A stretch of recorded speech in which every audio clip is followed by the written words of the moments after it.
Lions Rock Productions. This is Jay Moore. This is Greg Cruz. This is Bryce Vine. This is Dexter from The Offspring. This is Nathan This East. is Sebastian Younger. This is Daryl Ames. This is Stuart Copeland. This is Mick Gillette. This is Andy Summers. This is Dr. Bob Greenberg. This is Gabby Reese. This is Rob Bell. Hey, this is John Leon Guerrero. Hey, and this is Pete A. Turner.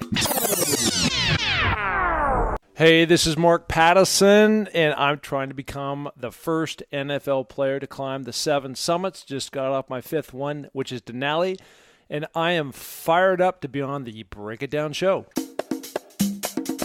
And now, the Break It Down show with John Leon Guerrero and Pete A. Turner. Yeah, Mark is he's doing it. So you are the first NFL player to climb the 5 summits, as far as we know, right? Now 5. Actually, I think there was one guy who I had researched, 6-7 years ago that had gone out and done 4. I think he may have done Everest too. A guy who played at Oregon State, had a short stint in the NFL, but for whatever reason, I think he was quite older than me. Did not continue on the journey. Is he still with us? Do you know? I think he is. I just don't. I don't know his name. I didn't know of him, but I was aware of him. I got you. So you just did Denali, and that's a significant climb. Like, of the climbs you have left, it was the most technical. Is that right? By far. Yeah. I mean, it had everything to it. It had everything that Everest will throw at you. And I've talked to a number of people who have been on both, and they actually have said that Denali is a tougher mountain for a number of reasons. One of the biggest things is on Everest, you've got a whole team of Sherpas that are helping you carry and ferry your loads up and down the mountain. On Denali, being here in the United States, that is not the case. So 130 pounds per guy, per gal, carrying that weight up that mountain for that long a time. Yeah. It's just hard. You can't believe how difficult that is, not only for anybody just to do that if you're walking down the street, but you're going up these 45-degree, angled, I call them hills, but mountains, whatever you want to call, deep snow, crampons, snowshoes. It's hard. Yeah, that's as hard as it gets. So when you say 130 pounds, some of that's in a sled and some of that's on your back, but it's all going uphill because you say so. That's the deal, right? Yeah, no, that's exactly it. So you've probably got the distribution to about 70 pounds on your back, and the balance would be, in a sled. And the sled does make it easier, but you still, somebody has to pull it, and that's you. Yeah, no, yeah. I mean, yes, exactly right. So 70 pounds on your back, just for the audience, if you don't know, it's a lot to carry for any length of time. It makes your shoulders ache. It makes your chest burn. And I'm just talking about having the pack on your back for that many hours. I'm a thumbs in kind of guy when I'm on like a long ruck march. So I'm always taking the weight and trying to put it into my hands instead of just into my shoulders. Oh, absolutely. My shoulders burn, at the top. And every time that I'm climbing on these mountains and I start getting into that burn, I keep reminding myself that I was supposed to put some foam pads, on the shoulders, and it's always a day late, $1 short. Yeah. And then also kind of in the hips. Oh yeah, the hips. Yeah. And I can typically go about an hour straight before I just got to take that pack off and sit on it and just, I need like 15 minutes to reset and I'm good. But, your back and starts cramping and all those sore spots start kicking in. Yeah. It's a real challenge to move that much weight. And then we've not even added in the snow, the altitude, the multi-day effort, because day 3 is really hard compared to day 1, when you're fresh and everything else. So how high is Denali? Yeah, so Denali is 20,320 feet exactly to the inch. Okay. And last year I tried to climb that mountain, and one thing about being that far north in the United States and Alaska, first of all, the state is gigantic. It's actually, the Denali National Park is 6 million acres, which is the size of Massachusetts. That's just their national park. Right, so we go to Yosemite and some of these other places here in California, and they're kind of nice, quaint. They're still good size, but they're just not on that kind of scale. And the barometric pressure drops. You've got the cold air coming off the Bering Sea, which separates us from Russia, and it just can be brutally cold up there. And they've had temperatures of minus 100. When I was up there last year, it was minus 60. Yeah. And this year, we just had a streak of weather that every day just allowed us to keep elevating up the mountain. And not only just elevating, but flying in and flying out. You land on the glacier. Yeah. And on that glacier, the pilots fly in by sight, not by instrument. Mm-hmm. So if it's not clear, you're not getting out or you're not coming in. Wow. Yeah. Yeah, I guess, you can use instruments if you want, but you're right. Like, it doesn't mean that the weather is permissive because it's not just getting there. It's being able to get out.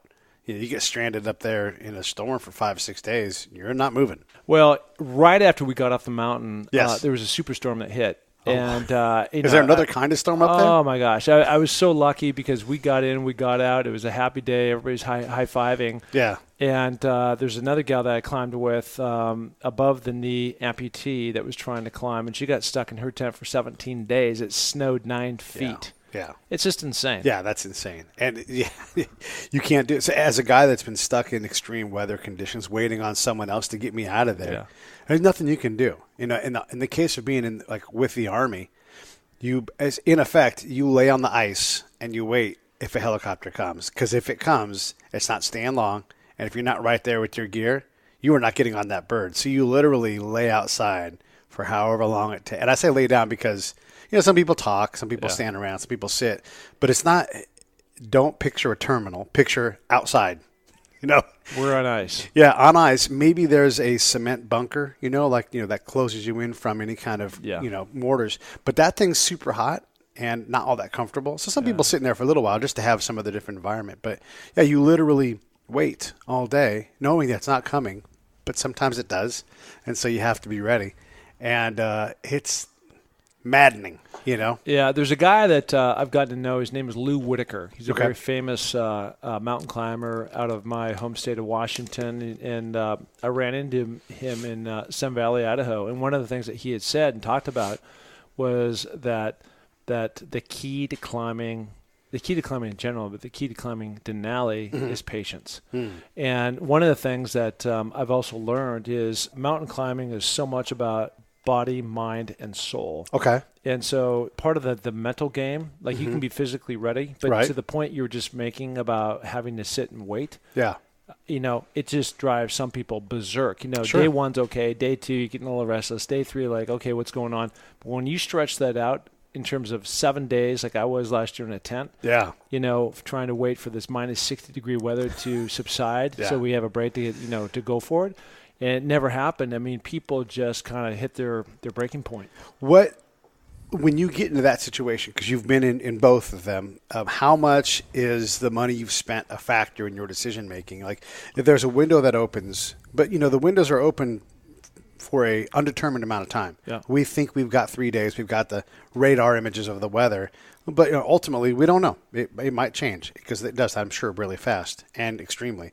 So do you think, man, I have no idea how much it costs. I spent this $20,000. I'm sponsored. I need to create content, all these other things. Does that factor into your decision, or is it about surviving first, peaking or summiting next, and then clients and money third? How does that work? Yeah, no, great question. I was actually just having this conversation with my girlfriend Darcy last night about decision making, and I think the first thing, there always has to be a chain of command, right? And the chain of command isn't any different than what you dealt with in the Army, right? And so in our case, there is a lead guide, and what he says goes, and you do have people that argue, that want to keep going. And we had that on this last turn on Denali. But, he has to be the boss, right? People want to keep going. Their competitiveness, I can keep going. They don't understand the dangers that you can get into. Sure. And every single year, I see the exact same thing happen. This last year, somebody fell in a crevasse 30 feet down. Another guy fell off a ledge. We had to pull him back twice on summit day.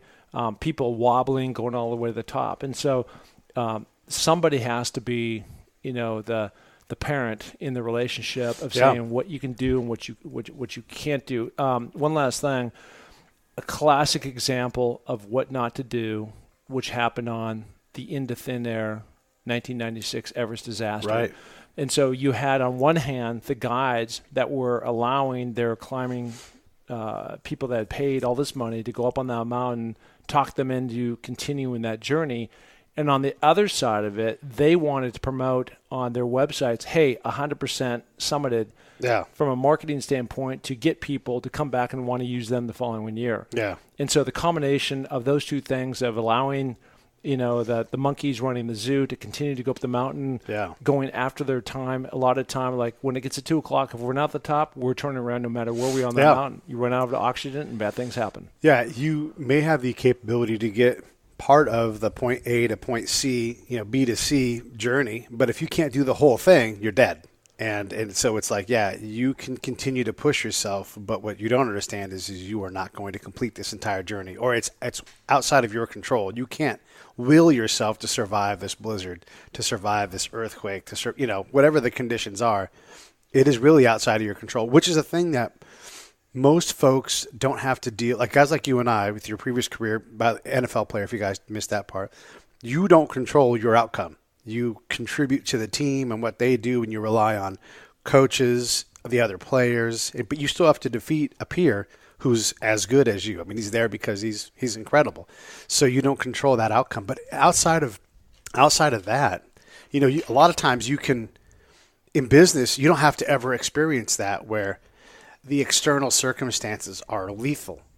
It could be that there's external circumstances that prevent you from succeeding, but that doesn't mean that that anyone's going to perish in this case. So like if you run IBM and your division isn't doing well because of external, influences, someone's not going to freeze to death, because of that. Right. What other kind of parallels can you draw to something like that where the decision to push on, even if you can, doesn't guarantee success and might endanger not just yourself, but the dude behind you who's got to try to haul you up a cliff, or you put on them the decision like this person is going to die soon and I can't save him. You just brought up a bunch of great examples, and all the things that you're talking about really are all about the journey going up the mountain. Right.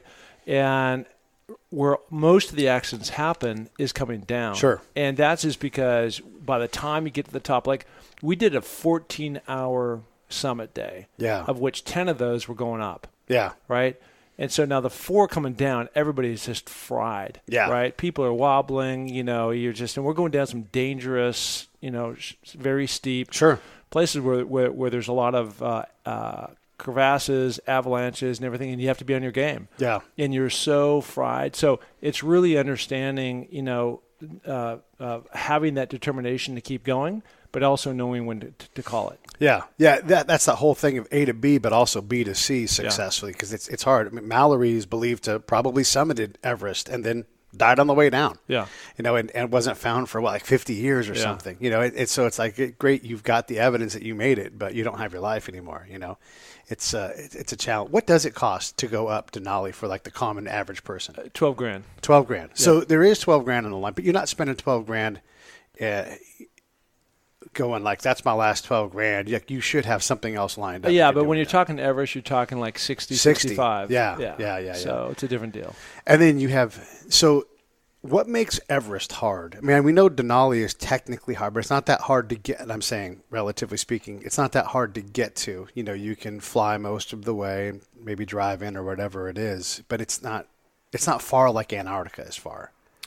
No, that's all true, but it depends on where you're coming from, too. Okay, that's true, yeah. Right, so if you're coming from L.A. or Seattle, it's not that far, but if, there's a lot of people that were on that mountain from France, from Germany, from these other countries that had to come a long way to make that happen, South America.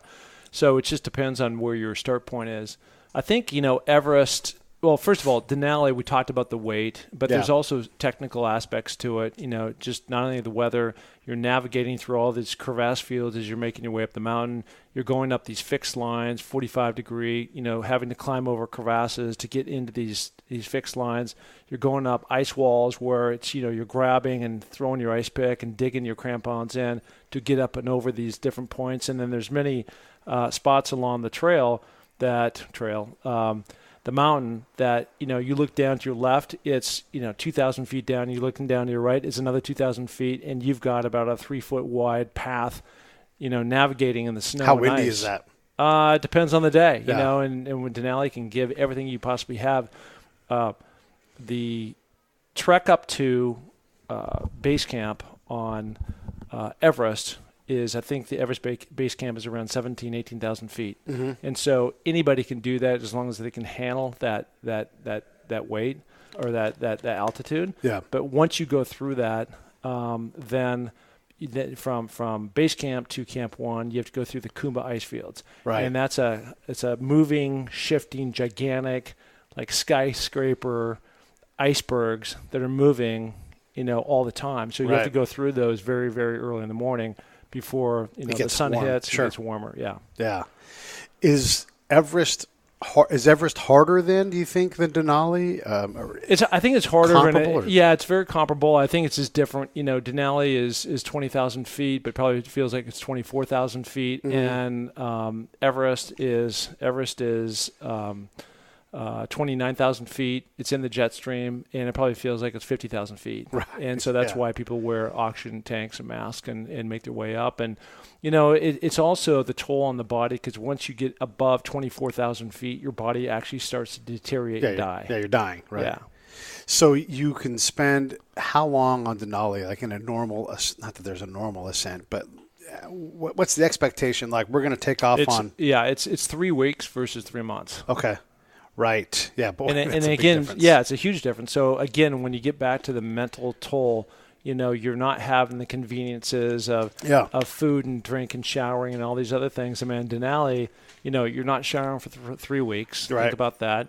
The food is not, you can't refrigerate it, right? So, the things that you're bringing up, there's a lot of preservatives. There's, a lot of top ramen, things that you have to boil. And after 3 weeks, candy and all that stuff, just nothing really tastes good. You're having to melt all your snow for water. Sure. It's difficult. So, it's hard. You're sleeping every night. It's minus 20 degrees. Yeah. It's not fun. Yeah. But it's rewarding. It is. You can actually take that top. People do pay a lot of money to do it. Yeah, that kind of survival is it is a challenge, but it's something. And you tolerate a lot of injuries and damage to your body in general. I mean, just day-to-day things that you would holler about if you were down here in lovely Seal Beach. Like, I'm sure your toes must have been bashed to hell. Like, just getting beat up from having to jam your toes in all the time. And my toes were, cooked. Darcy's sitting here listening to this, and she actually literally took me by the hand, and we went down to the gals that, work on your feet and your toes. And, I think most of my toenails came off. Right. And it just, it's just hard charging. It takes a lot. Last year I lost 17 pounds, and I don't have that much weight to lose. This year I lost about 10. Yeah. Yeah, that's that whole thing of 3 weeks, 3 months, whatever it's going to be. And then as you get closer to the summit, you've all this sunk cost of effort, of money, of time, of pain and suffering, and your brain is not working at optimal levels. So you really do need, someone who's been up there, who's used to it, says, not today, not this year. Yeah. It's over, and makes that tough call, because you don't get to catch the train once it's left the station. Yeah. It's gone. Yeah. And that's the thing. I really wanted to make that point of, it's one of those things in life that if you choose to pursue it, you're gambling with a lot. And part of the challenge is accepting all of that. Like, you're just not in control. The mountain is. And you maybe have a chance to do this thing. Either way, you have an experience that'll change your life. Even if you don't make it to the top, it's still a rewarding thing.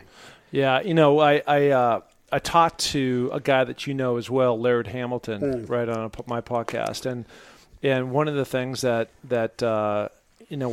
he was talking about is a extreme respect for the ocean. And so in his case, he's out there catching 100-foot waves, right? Yeah. And bad things can happen. And I was just having this conversation last night. The mountain, actually getting the mountain, I mean, that's amazing. It's exciting and it's fun. And it's so amazing to actually go up there and take the top. And now, having been on 5 of the world's tallest mountains and these 5 different continents, it's just been an incredible journey. But what I love more than anything, and the same thing happened to me back playing at D1, University of Washington, at the college football level, and also in the NFL, is I love the journey. I love the training. Sure. I love waking up every day with a goal, right? And that's what drives me. I love that part of it. All this other stuff about once I'm on the mountain, That's all about preparation meets opportunity. Yeah. And now you have the opportunity to go up. And, like you said, it's Mother Nature, and you have to respect it. Yeah. And if it's not your day, then it's just not your day. It's just not your and day. It's happened to me. You just got to deal with it. Yeah, for sure. And we've had Laird on this show, and he's such an incredible dude because he took a non-typical path. And I just appreciate the heck out of him and his wife, Gabby. We're trying to get Gabby to come back on this fall, so it'll be fun to have them and just see where they're at because they're such fantastic people. I wanted to do a parallel with you, too, because a lot of the musicians, because we get these elite-level musicians on the show, and whenever the topic comes up, inevitably the answer is absolutely practice for them are the special times. Yeah.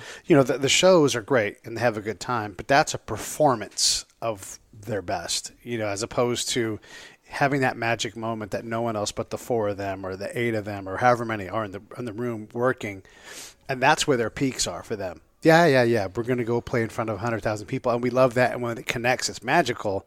But the real joy for them is 2 a.m. when they all catch a groove together and they take themselves to a different place, because in the concert, they're not stretching and flexing as hard as they can. Now, it's different for you for what you're doing. I imagine you're pushing your body as hard as you ever do. But for them, they're kind of confined. Like, this is what the audience expects. And we can play around in here. Maybe every now and then break out. But our job is to deliver this experience. The experience that they love is in the band room. What do you think? Well, I mean, the one thing I'll give you 2 extremes. One thing I loved about college football and playing in the NFL, especially the NFL, it was pretty black and white. And in a sense, it was a little bit like an American Idol audition. Mm-hmm. And the best of the best, the cream of the crop, rose to the top. Right? And so I knew those guys on my left and my right, on the line, on the defensive side, on special teams. Those guys were incredible players, and they were out there on the field giving it their all. I knew that they were not going to let me down because the other guys that would let me down, that weren't in that position, that hadn't prepared or weren't just good enough, were like on the 4th or 5th depth chart of the team. Yeah, they were in Canada. Yeah, or no, they just weren't going to play. In the NFL, that was college, and then in the NFL, you just get cut. Yeah. Right? So once you skin down your team, obviously there's different levels of excellence at that level. Right. But at least you can depend on people, and they have a craft, they have a skill that they've worked hard at, and they're competent. You're all playing around at some very, very high level. Right. In mountain climbing, it can be a totally different deal. Some of these guys that have been in that game for a long time, that they can go and they can handpick other guys that they and say, hey, let's go down to South America and climb Aconcagua together because it's their 4 buddies that they've climbed a lot with. They have a lot of experience. Yeah. I'm not in that situation. So in every single one of my climbs I have been on, there's a group anywhere between 8 to 12 people, climbers from around the world, that converge on a certain mountain. I don't know any of them. Right. And then we go climb. And over the course of a week or 2 or 3 or 4, you get to know these different personalities. And as you get higher and higher and higher, and you get more and more and more stressed out, you see these different personalities crack. Right. So the cream of the crop, again, goes to the top. Sure. But from my side, I don't know who's going to catch my back going down. Now, I've continued to be one of the stronger ones on most of these climbs. And so, you just kind of whittle and those stronger ones kind of get together. But when, things hit the fan, right? Yeah. I mean, you got to be able to rely on other people, and they don't have the skills. They shouldn't be on the mountain. They saw it in some movie, and they see from a magazine or something, I want to become that guy, but they're just not. Yeah. Yes. The same thing applies with the combat world too. There are people that it's not special forces and regular army. It's just the people that can withstand the rugged nature of this existence. So the food is the same. It's fine on one day. You're like, hey, food, if I took you out to a remote outpost and we had chow, you'd be like, this food's fine. But that's the same food you're getting the next night, and maybe you're rotating 8 meals. Of all 3 meals, there's 8 variations, so it gets really hard. And then when and this literally happens, when you get an airdrop of your supplies, so pallets of food and water and fuel and all the things that you need to survive for the next 2 weeks, your mom drops off groceries from the sky and pretty much every time they drop something off, one of the pallets will just fall straight. No parachute opens. Just boom. Yeah. And you're like, God, I hope that wasn't the chocolate milk. Because the life gets really hard when there's no chocolate milk. Now, because they'll bring you more fuel if the fuel burns in. They're like, these guys have to have fuel, but we don't have to have chocolate milk. And so all of those things erode your ability to withstand what's out there. And you're right, the personalities, you get worn raw. All the veneer is gone. What's under all that stuff when you've been rubbed? And Scott Husing, have you had? Yeah, you had Scott on your show. He talks about friction, and when that friction has worn everything bare, you've been raw and they're still rubbing. Yeah. The real work comes out, And one of the things I've learned from living in that world is I have to take a nap every day. I have to shut down. If I allowed my ego and my pride to get in the way, I wouldn't do that because not everybody else does that. And you would stand out for like, oh, you're taking a nap, little baby, But the thing is I know, and I can go to any commander like, yeah, I take a nap every day. You let me know when I'm slacking, And they won't. They get it. They know that I know what I need to do. No one sleeps a lot. I'm not sleeping for hours and hours. It's just 6 hours a night is a luxury, Yeah. So those are the things that start to stand out when you get to that elite level and you continue to go up and you see people. And there's people that I marvel. I mean, I'm really good at combat, but I marvel at what they're able to do. Like you played in the NFL. I guess I would draw a parallel between like you and Ron Brown. We're peers at the same time. Yep. And both of you guys had limited careers, but Ron was – Olympic caliber speed. I mean, that really was his ticket to there.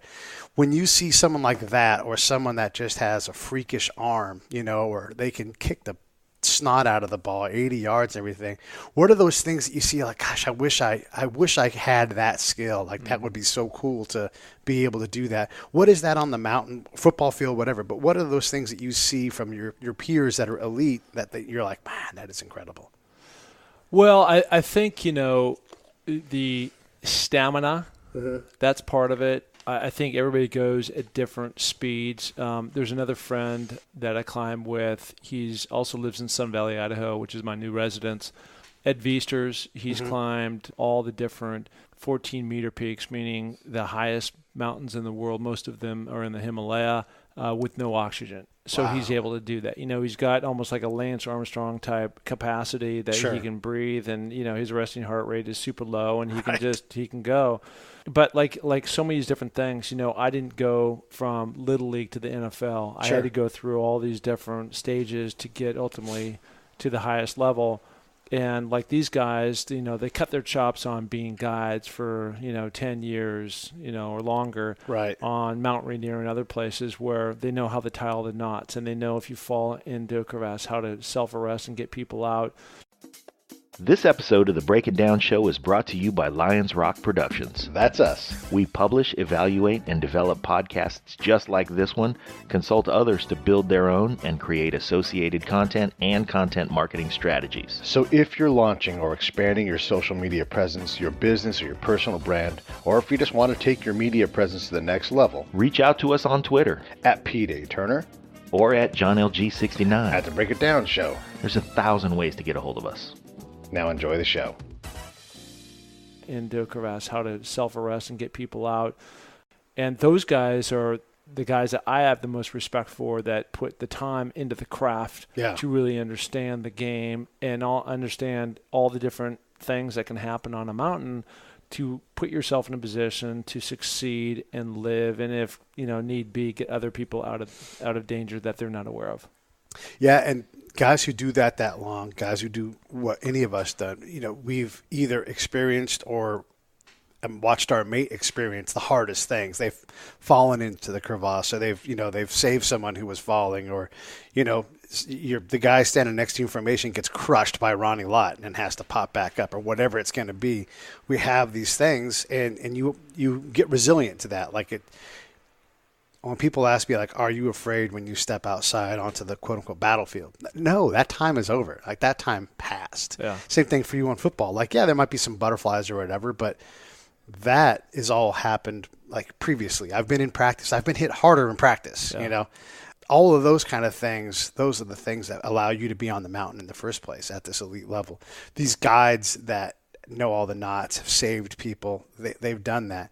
Where do you put your level? Not to compare you with these guys who have done it their whole lives, but where do you fit, you think, in the hierarchy of high elevation hilltoppers? I don't know. I mean, every one of these mountains I do is a test. Yeah. Right. And they test me in different ways, whether it's elevation, because I've been higher at 23,000 feet, or your skill level. I've been tested there. Mm-hmm. And I just think it's kind of a personal journey to keep going. I mean, one of the things that I think that I'm really strong at, and because I train at it and I work at it, is just my physical stamina of climbing up a mountain, carrying heavy things, and going up. Mm-hmm. And I seem to be very good at that. I would say my weak point has been, and this, although it sounds so simple, it hasn't been that simple for me, because you don't have, you're not sitting in a Whole Foods just going, I'll take this or that, but has been my nutrition, in particular on summit day.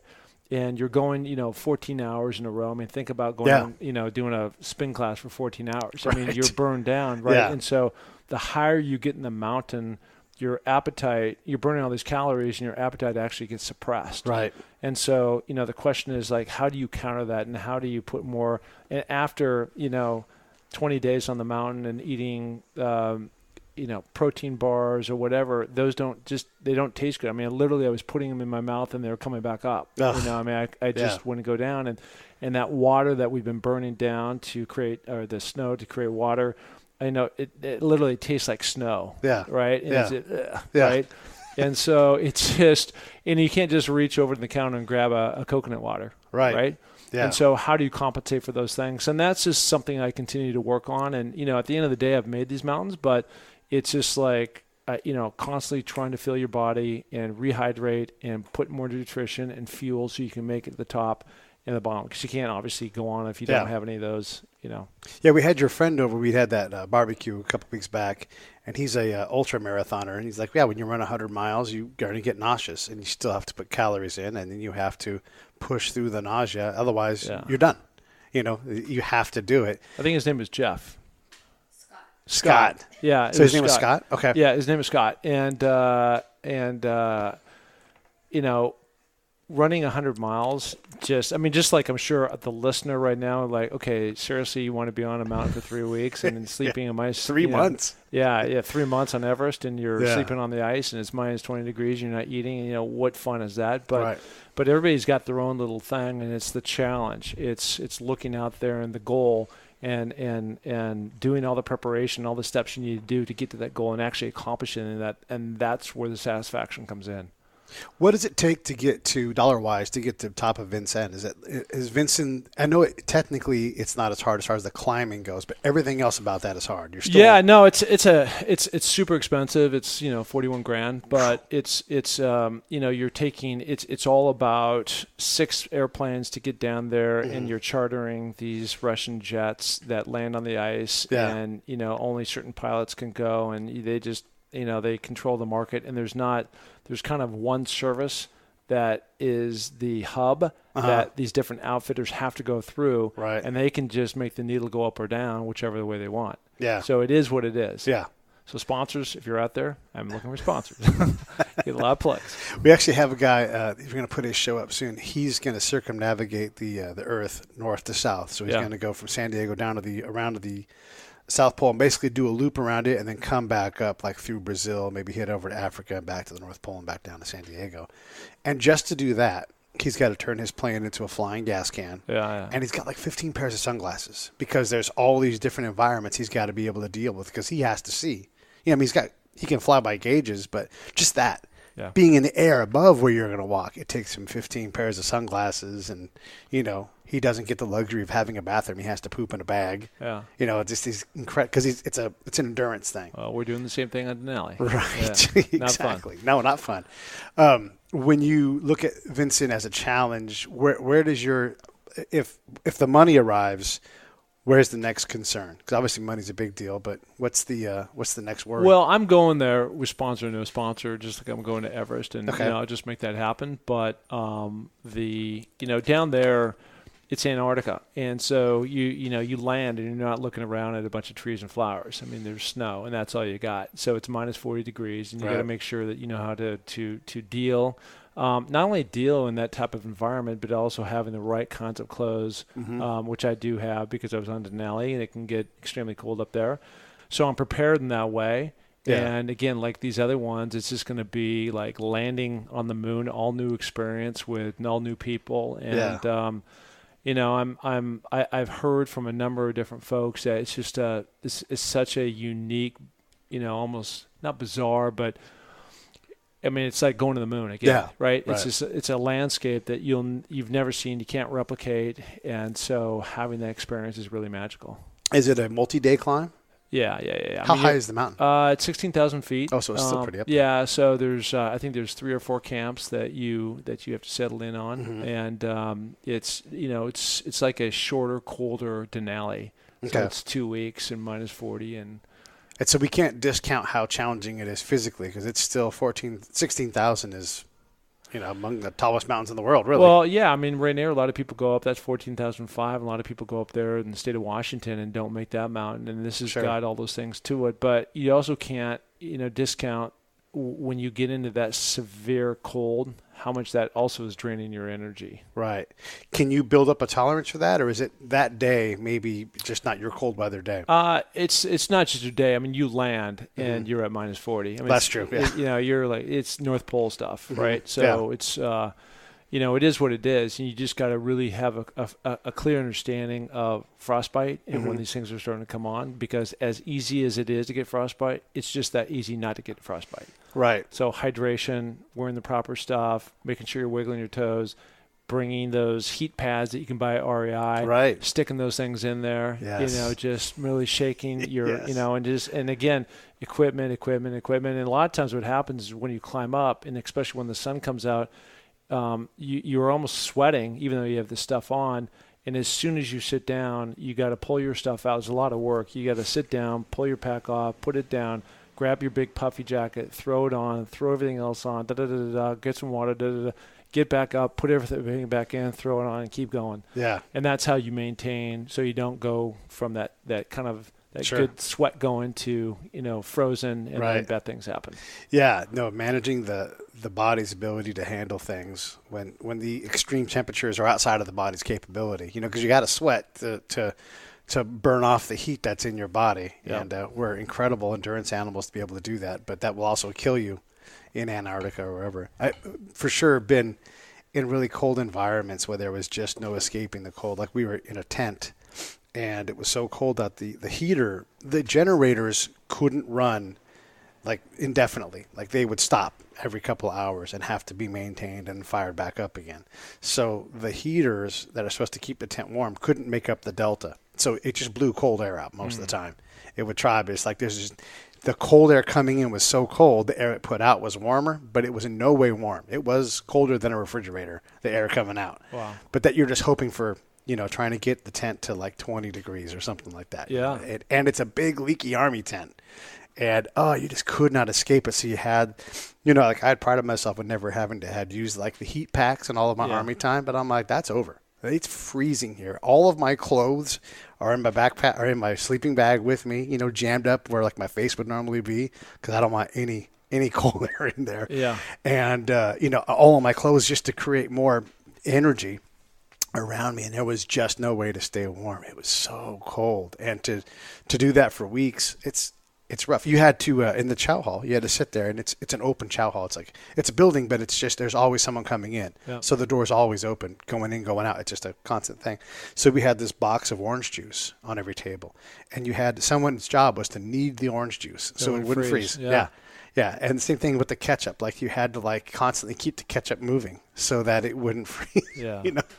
And it's just incredible things you have to do to survive in those kind of environments. Well, my history isn't that great, but I've seen some old World War II footage where you guys got, walking across, Russia and Germany and other places, and it's dead winter, and they've just, their equipment was just not what it is today. Yeah. And so, their shoes, and they just look frozen, sitting in those different camps. I can't believe, I know that they had the best for their time, but like when you look at those adventurers that go to the North Pole, South Pole, and you're like, you are wearing nothing. Like there's no Gore-Tex in sight. There's, maybe you've got some kind of waxed jacket or something like that, but it's incredible the gear that these dudes would take out and go do the job, to the best of their ability. And sometimes they didn't come back.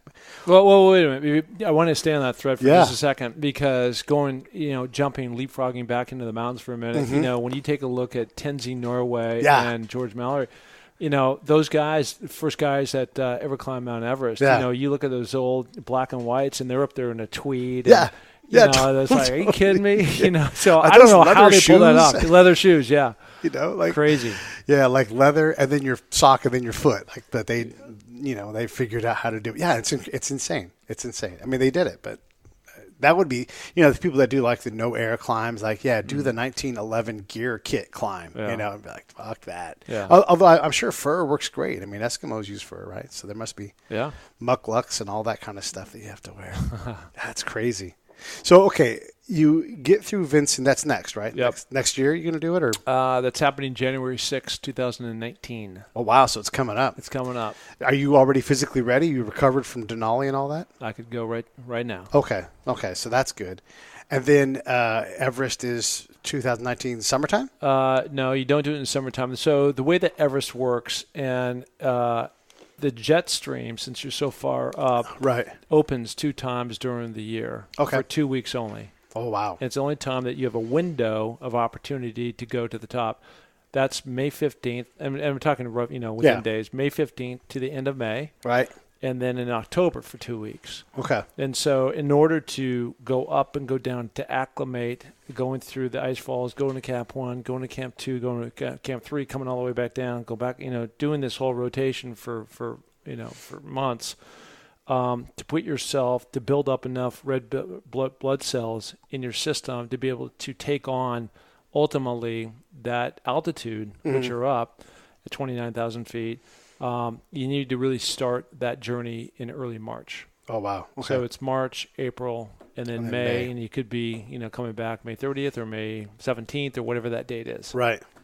So your 3 months of eating whatever supplies are available to you locally, because you're not going to fly in a yak or something like that, right? Well, the yaks fly or actually transport a lot of the gear up to base camp, and then you got the Sherpas to assist the yaks, and then each individual carries kind of their own limited gear, and the Sherpas are carrying the rest, or it's on a yak. But over the years, they've really made Everest a much more hospitable place in terms of not having near the extremes you have like on Denali. Yeah, it's cold, but they have bigger mess hall tents at base camp. They've created it's movie night, and it's band night, and it's whatever night, and so they've tried to create more of a community of a village that comes in for those 2 or 3 months, from all these different guiding outfitters from all over the world. Right. And the other thing that's cool, unlike Denali, which I was literally locked out of any communication from the day I took off from the little runway in Taknita, Alaska, to landing on the ice at base camp, no cell coverage. Yeah. So there's no way to communicate, right? Everest is pretty wired. Yeah, so I heard about that. One of the things that I'm excited about doing is, as I'm going up and down the mountain, is tweeting and Facebooking and Instagramming, these amazing photos, the people I'm engaged with, and just the journey so people can really follow it. Yeah, it's crazy how connected the world is getting. Even places like Everest and probably pretty soon Denali as well.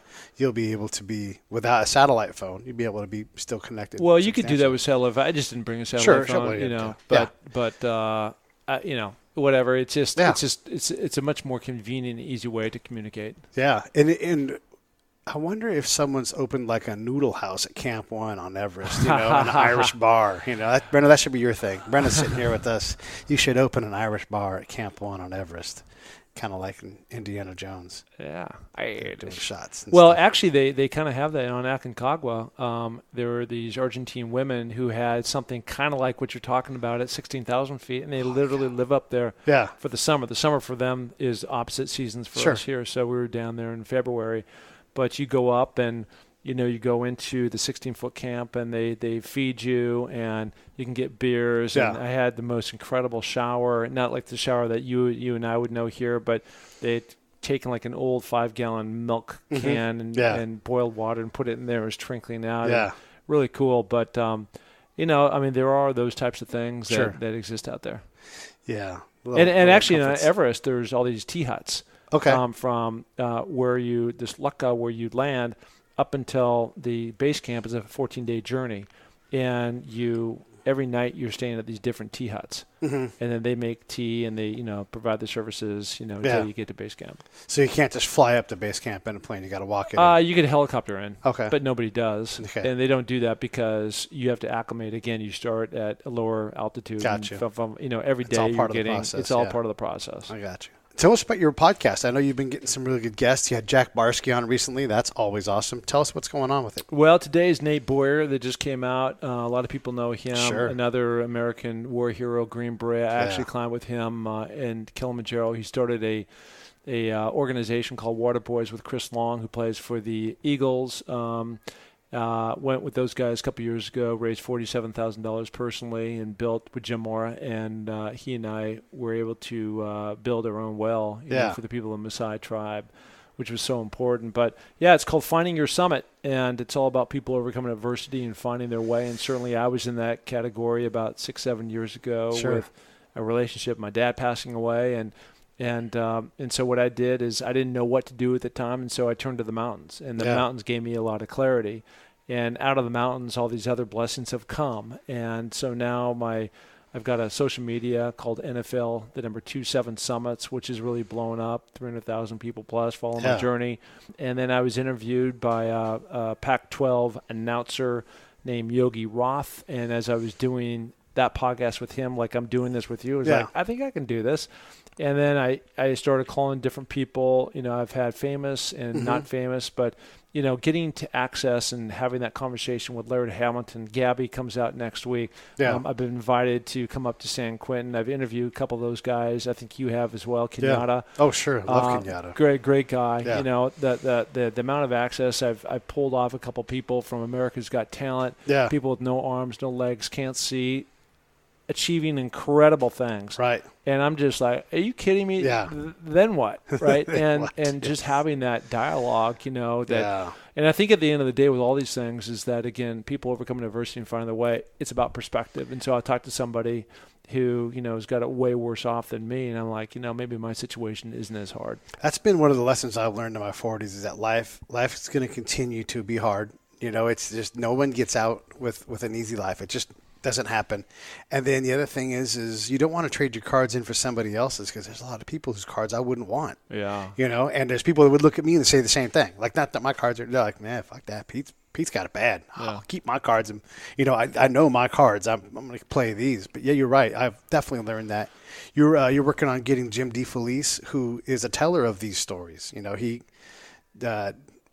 American Sniper is one of his books. He did the Yvonne Castro book. He did Johnny Walker's book. These are all people that are just incredible in the path that they had to take and finding their summit. I mean, Johnny was a guy who was barely surviving. Like one roll of the dice different for him, and he's not alive. I mean, I know him personally. I mean, I had to give him money for a gun at one point just so he could stay alive and exact some revenge, which sounds horrible in this context here in Seal Beach, but in Iraq, where he's being hunted, he had to be able to show, like, I'm not someone you want to hunt. You better be careful because I'm a warrior, and that's the world that they lived in at the time that we all lived in then.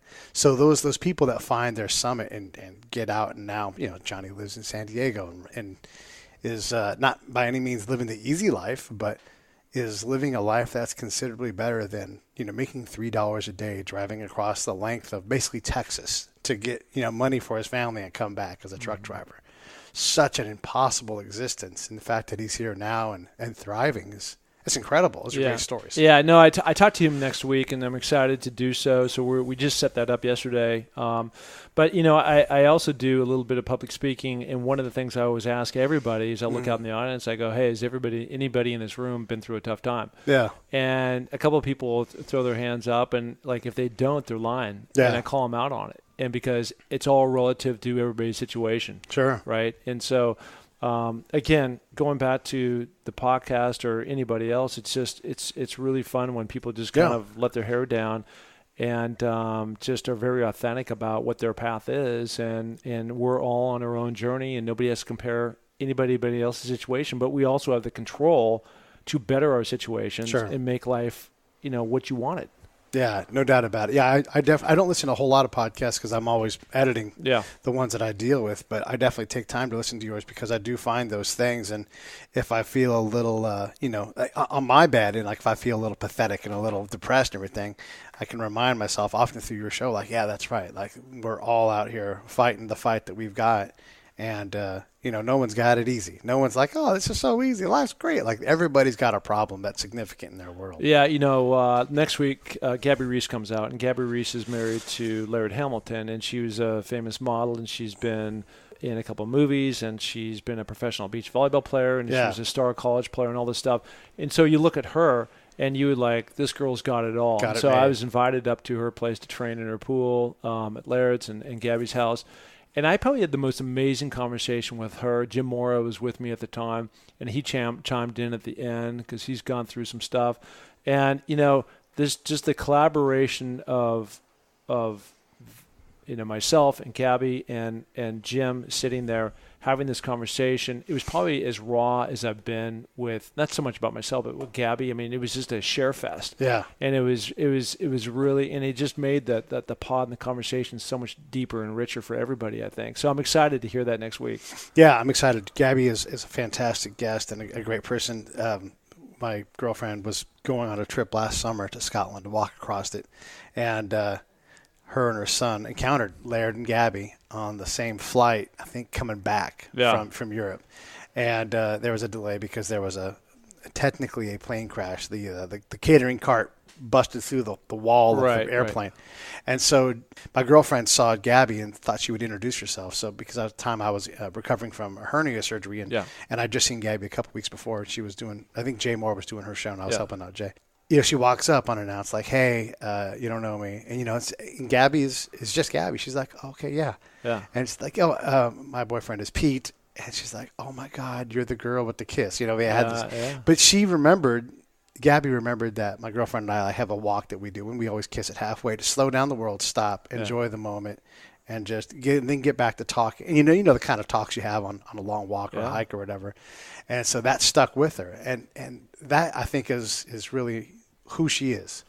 This point resonates, it sticks with her, and she's always been a kind and wonderful person. But when you talk to her about life, she's got struggles just like everybody else. Yep. Yeah, it's incredible. I'm looking forward to that. I'm excited to hear it. What else do you want to cover? We're almost out of time here, and I don't want to waste your time. Oh, no. It's all good. I mean, I think got a website that's out there, markpattisonnfl.com. I've got an e-learning course that's around the corner here, probably in the next month. I've created a book. It's called a playbook, and it's all the different strategies that anybody needs to get themselves from, a new idea to kind of supercharge their life, and then how to actually execute those different things. Yeah.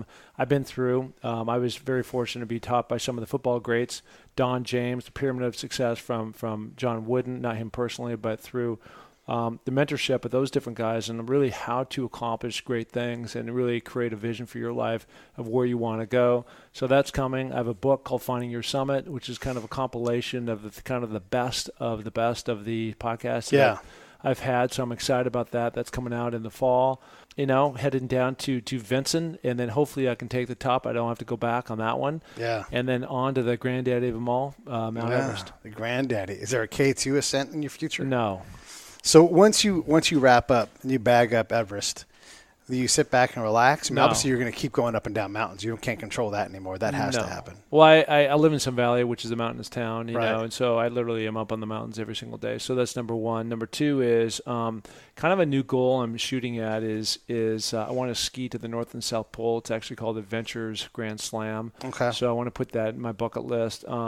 And then something I didn't realize I was kind of into this already, and it came from the idea of somebody else. But I want to climb the highest peaks in each state. Oh, okay. Right? So I've already got Alaska done. I've done California with McKinley. I've done Washington with Mount Rainier. Yeah. And those happen to be the hardest ones. And the beauty about most of these other mountains is that anybody can really come with me. Sure. I mean, it doesn't take special skill or anything else. And so it's going to make a fun road trip and a great way to see the U.S. Yeah, I've been to the tallest mountain in Florida, which is the Siegel Land Disposal Dump Facility. Which is like 320 feet? yeah, it's a landfill, and it's now at 315 feet. Yeah, it's incredible. Makes sense. I didn't need a rope, but I did need a neckerchief because I like to be stylish. That's cool.